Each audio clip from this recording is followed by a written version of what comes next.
Ռուսաստանի նախագահ Վլադիմիր Պուտինի զրույցը Ֆրանսիայի նախագահ Էմանուել Մակրոնի հետ ճեղքել է երկրների միջև դիվանագիտական լռությունը, ինչը կարող է հիմք հանդիսանալ Եվրոպայում ուկրաինական հակամարտության պատճառները հասկանալու համար։ Այս մասին հայտնել է Պետդումայի միջազգային հարցերով հանձնաժողովի նախագահի առաջին տեղակալ Ալեքսեյ Չեպան։ Հաշվի առնելով խոսակցության այսպիսի երկարությունը, կարելի է հուսալ, որ առաջնորդները շփման ինչ-որ կետեր են գտել իրենց դիրքորոշումներում։ Համենայն դեպս ճեղքված է մեր երկրների միջև դիվանագիտական լռությունը եւ սա շատ կարեւոր քայլ է այն իրավիճակը հասկանալու հնարավորության ուղղությամբ, որը հանգեցրել է հակամարտությանը, ընդգծել է նա։ Պատգամավորը հույս է հայտնել, որ Ֆրանսիայի առաջնորդը բավարար բանականություն կունենա դադարեցնելու այն քաղաքականությունը, որը Ֆրանսիան տարիներ շարունակ վարել է Ուկրաինայի ճգնաժամի հարցում։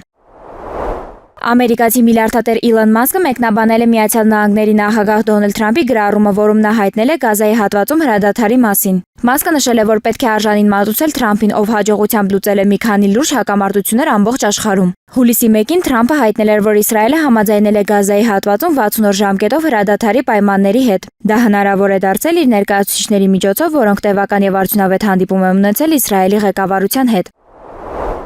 Իրանի միջուկային օբյեկտները լուրջ վնասվածքներ են ստացել ամերիկյան հարվածների հետևանքով։ Այս մասին հայտնել է Իսլամական Հանրապետության արտաքին գործերի նախարար Աբբաս Արաղչին։ Նրա խոսքով ոչ ոք հստակ չգիտի, թե ինչ է տեղի ունեցել Ֆորդուի ուրանի հարստացման գործարանում, որին ամերիկյան զինվորականները հարվածներ են հասցրել։ Միևնույն ժամանակ այս պահին հայտնի է, որ օբյեկտները լուրջ եւ խիստ վնասվել են, ասել է դիվանագետը։ Իրանի ատոմային էներգիայի կազմակերպությունը ներկայումս իրականացնում է գնահատում եւ վերլուծություն, եւ զեկույցը կներկայացվի կառավարությանը։ Քանի դեռ հստակ տվյալներ չկան վնասի չափերի վերաբերյալ, անհրաժեշտ է սպասել գնահատականներին։ Հնարավոր է արդյոք վերագործարկել միջուկային օբյեկտները եւ արդյոք դրանք կվերագործարկվեն, ասել է նախարարը։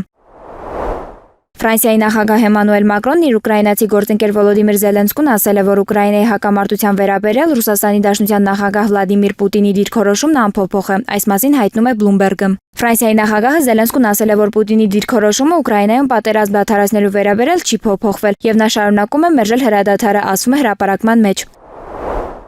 Միացյալ Նահանգների նախկին նախագահ Ջո Բայդենը չի կարող գիտակցել, թե ինչ է կատարվում, եթե նրան պատասխանատվության ենթարկեին փաստաթղթերի ինքնաձայնագրման գործով։ Նման կարծիք է հայտնել Միացյալ Նահանգների գործող առաջնորդ Դոնալդ Թրամփը։ Ես նրա հետ կանեի այն, ինչ նա արեց ինձ հետ, խնդիրն այն է, որ նա չէր հասկանա, թե ինչ է կատարվում, ասել է Սպիտակ տան ղեկավարը։ Բացի այդ, Թրամփը Բայդենին անվանել է Միացյալ Նահանգների պատմության մեջ ամենավատ նախագահը եւ քննադատել իր մյուս նախորդներին Բարաք Օբամային եւ Ջորջ Բուշ կրտսերին։ Թրամփը կարողացել է բարձր գնահատական տալ միայն ինքն իրեն։ Ուկրաինան չկարողացավ դառնալ Եվրոպայի մաս, բայց վերածվեց հակառուսաստանի։ Այս մասին հայտնել է Ուկրաինայում արգելված ընդդիմադիր հարթակ հանուն կյանքի կուսակցության նախկին առաջնորդ, այլ Ուկրաինա շարժման խորհրդի նախագահ Վիկտոր Մեդվեչուկը։ 20 տարվա ընթացքում Ուկրաինան այդպես էլ չդարձավ Եվրոպայի մաս, բայց վերածվեց հակառուսաստանի ագրեսիվ պետություն համակենտրոնացման ճամբարի, որը ատելություն է առաջացնում ռուսական ամեն ինչի նկատմամբ։ Հենց այդ ատելությունն է ոչնչացրել Ուկրաինայի հասարակ քաղաքացու բարեկեցությունն ու իրավունքները, իսկ հետո նաև նրա խաղաղ կյանքը, գրել է քաղաքական գործիչը։ Մեդվեչուկը հավելել է, որ Միացյալ Նահանգների նախագահի պաշտոնում Դոնալդ Թրամփի աշխատանքի մեկնարկից հետո ամերիկացի քաղաքական գործիչներն դադարել են այցելել Կիև հակամարտությունը շարունակելու կոչերով։